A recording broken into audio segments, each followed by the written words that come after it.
Bengal files, the Bengal files এর মধ্যে কি ছিল? ছিল 1946 যে গ্রেট ক্যালকাটা ক্লিনস হয়েছিল সেটা সামনে আনা।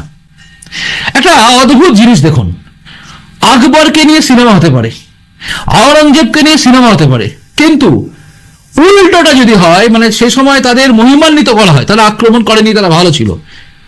পার্টিসান নিয়ে সিনেমা হলেই তখন মুশকিল।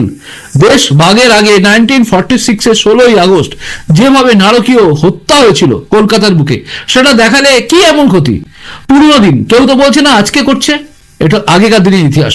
ইতিহাসের পাতা উল্টালে কি অসুবিধা হয়ে যায়? না না, আপনি ভাববেন না এই রাজ্যে তৃণমূল করছে মানে কংগ্রেস ভালো, খুব না।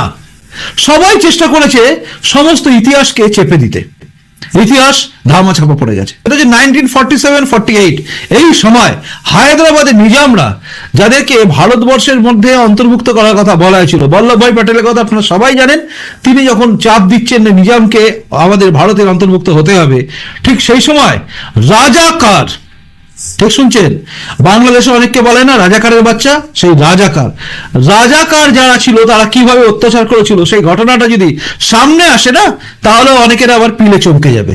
অনেকেই ভাববেন এগুলোকে নিয়ে বলা কেন। রাজাকারের যে অত্যাচার হায়দ্রাবাদে হিন্দুরা সহ্য করেছিল সেটা নিয়ে একটা সিনেমা হয়েছে, কিন্তু সেই সিনেমাটা আজও পর্যন্ত আপনি আমি কেউ দেখতে পাইনি। যেভাবে বেঙ্গল ফাইলসকে এখানে আটকানো হচ্ছে, সেভাবে দেশ জুড়ে রাজাকার সিনেমাটাকে আটকে দেওয়া হয়েছে। রাজাকার সিনেমা আপনি দেখতে পাচ্ছেন না, কোনো ওটিটি প্ল্যাটফর্মে এটা আসেনি।